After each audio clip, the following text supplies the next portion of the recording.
How's it going? It's Nasty T. This is another episode of the Optimal Class Series. Today we're going to be talking about the LSAT light machine gun. We're going to get to the strengths, the weaknesses, and then of course the optimal class build. First, a quick overview. This is not the beautiful killing machine it was in Black Ops 2. It was my favorite gun in that game, and it's not nearly the same in Ghost. It's far worse. Probably on the spectrum of weapons in Ghost, it is one of the worst overall, but it does have a very nice specific skill set that really lets you dominate, but of course it does have its weaknesses. First, let's get into the strengths.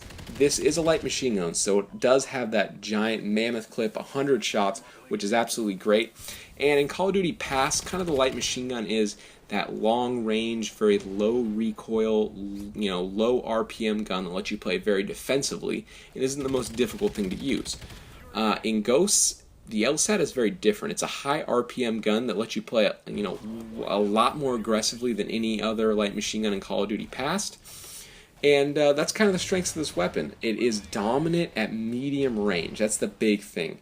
Because you do have those 100 bullets and that really high RPM, you're going to see I set the situation up perfectly. I have the street dividing. I'm behind this barrel kind of playing tag with that door and barrel on the other side of the street.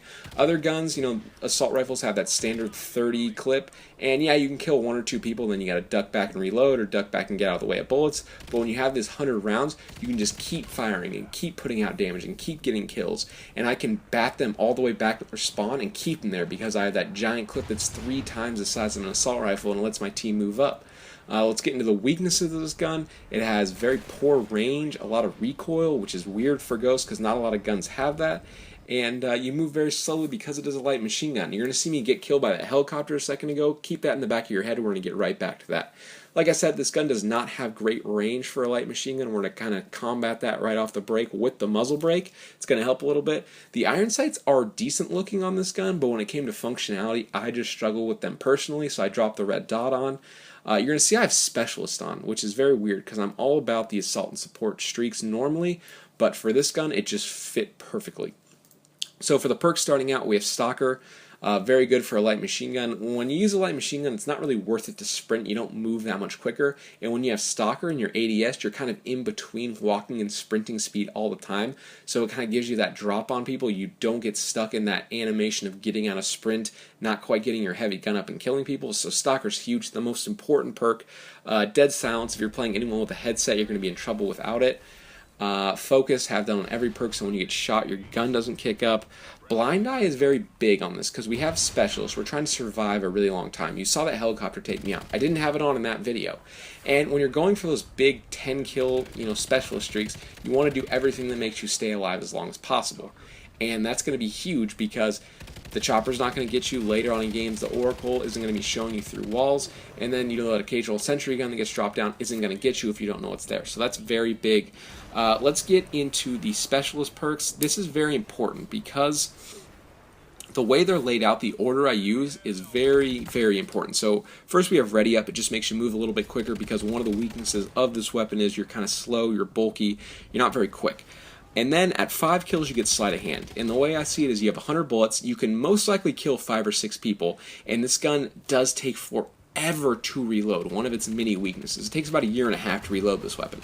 So if you can get those 5 kills, which you should be able to in 100 shots, you then have the Sleight of Hand, and then you can reload quicker, so that's your first clip, and then you have one more clip left over.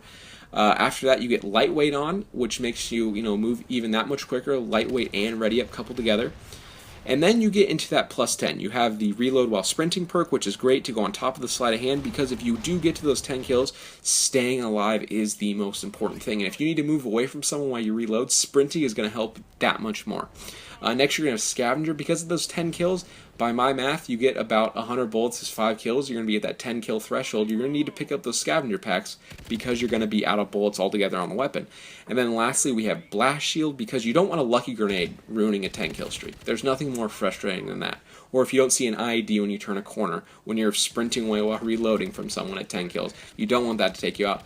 And then obviously on the equipment we have motion sensor and ID. Those are very good for getting you to that 10 kill threshold because like I said, staying alive is very important with this weapon if you're going to go for that 10 kill thing. So if I don't see someone, if someone sneaks by me or gets too close, I have the ID take them out or the motion sensor light up my screen. I can spin on them and take them out.